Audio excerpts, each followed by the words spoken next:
What's up everyone, it's Alicia here. This is the reason why I love wooded courses. Well, not wooded per se, but technical courses. Northwood Black is a perfect example why courses needs to be more technical and less open fields and distance.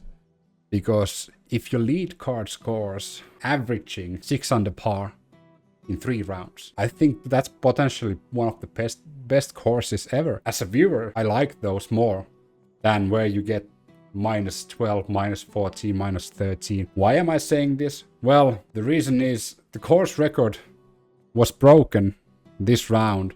It was broken by Calvin Heimburg, and it's now minus 9. But anyway, let's go to the what happened on the round. Well, Ricky Wysocki is now leading by himself, only by 1 stroke, but leading nevertheless.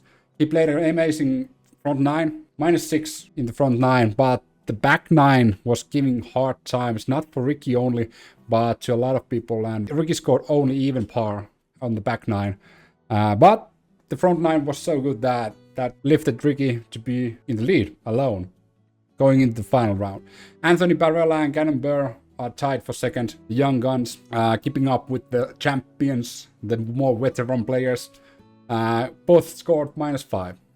Relatively okay, but Northwood Black proved to be a little bit harder than both of them thought.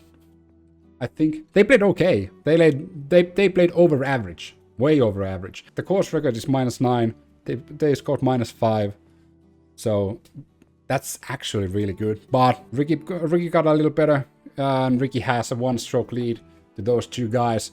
And on the 4th place, on the lead card also, we're gonna get Matthew Orum will be on the lead card on the final round. He scored minus 5. He's sitting on minus 17. Edged out Paul Mcbeth. And Paul Mcbeth is now a lonely number 5 with minus 16. Matthew Orum played well. He did relatively few mistakes. But he didn't score a lot of birdies. If he did, he would have probably been higher up going into the final round. And we're going back to Eureka on the final round. And it's going to be more open. So Anthony Barela and Gannon Buhr will benefit a lot going back to Eureka, more so than Ricky or Matthew or Paul. But who knows? Anything can happen. That's my short recap of the round 3. Can't wait to go back to Eureka and see the final round for the men. Anything can still happen because the top 5 is relatively close to each other. And as I stated, the young guns played better at Eureka than the old workhorses. Let's call them that. After this, there's going to be interviews from the new course record holder, Calvin Heimburg, round record holder, Calvin Heimburg. And then there's going to be an interview from Matthew Orum and Ricky Wysocki, a leader. You know what to do. Subscribe, hit the bell notification button so you get notified when I upload new videos. Like the video and comment down below who's going to win the Ledgestone Open. I don't know. We'll see. See you guys on the next one. Calvin, 9 under, course record. What's your instant reaction walking off 18? Yeah, I put together a really good back 9 today. Front 9 was okay, shot a few under, but coming off the back 6 under is more than I could ask for. So yeah, really good. You know, it's all just still a little disappointing after yesterday's round, but 9 under is good. You did, however, come into the day under the cut line. Is it a point of pride just to be playing tomorrow?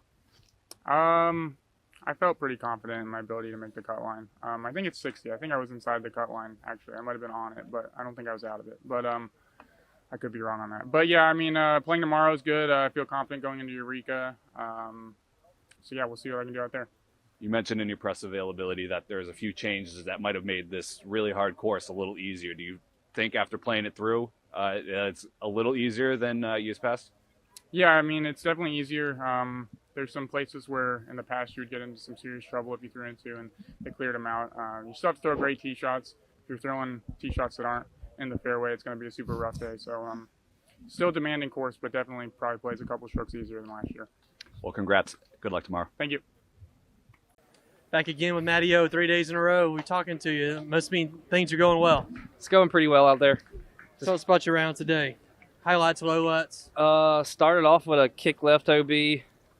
Fought through pretty good. Stayed, just tried to keep it under 3 bogeys all around, and then kind of caught hot late after I made a good par on hole 12. Just kept it rolling and kind of got a little nitpick kick on hole 17, but finished strong with a good birdie and ready How for tomorrow. crucial are the birdies on 14, 15, and 16 coming down the stretch here? Absolutely crucial because, you know, at that part of the course, it's just been so much golf going on, and got to keep the mentality, just keep it there, the tight fairways, and just got there. Those are very important. You know, 5 down, there were a few rounds hotter, but not many. So how was the course playing today overall? The scores were It was a little breezier today, but I think everybody's starting to kind of play the course more, maybe figure it out a little more. I just know where to miss and keep it in the good spots. quite a few first downs and just a few punts. So sounds pretty good, huh? Yeah, and a little motley crew before the round, baby. Here we go. All right, lead card heading back to Eureka Temp tomorrow. What's the key going to be over there on Sunday? Keep it in balance and hashtag saving. There we go. Matty O, we'll see him on the lead card. Championship Sunday at Ledgestone. Thank you. We are joined here by Ricky Wysocki. 7 down yesterday, 6 down today. Overall thoughts about today's round? This course is crazy because I felt like I played better today than yesterday, and I shot one stroke worse. But that's kind of how this course goes. It's tough. It can show its teeth at any time. As soon as you think it's smooth sailing, you run into a big number or a bad kick or here and there. So, I played pretty consistent. 6 and a 7. I'm more than happy with, and obviously I'm in the lead, so I'm pumped about that. And but yeah, overall it's a couple of mistakes, but that's going to happen out here. Well, you birdied the first 6 out of 7, and you got stopped finally at hole 12 where you took a double bogey 7. Just talk about that hole in general and talk about kind of the design and the strategy to it. Yeah, no, that hole is a tough hole. I mean, it's basically a par 6 when if you look at the scores. Yeah, I mean you can for it, but I'd be surprised if even one person for it all weekend. But yeah, it's just a hard hole, and 5 is a great score. And I just got off the side of the fairway a couple of times, and once you do that, it's just there's no angle to throw a shot into the green. And I try to force a shot, and that's what happens. As soon as you force a shot out here, try to force an angle, you get a bad kick, and you get in a really bad spot. Well, you have a 1-stroke lead going into the final round over Anthony Barela and Gannon Buhr. Kind of a young lead card. What are your thoughts going back into Eureka? Yeah, I'm excited to get another crack at it. I felt like I played a good round, the first round out there, and we let a couple strokes slip away. But yeah, it's going to be a battle down the stretch. There's the island hole is a dramatic hole with the 2-stroke swing that could happen, and there's just a lot of holes with. I think there's more separation out there. This course you would think there would be, but it's a lot of times if you miss your shot, you're just going to get a par.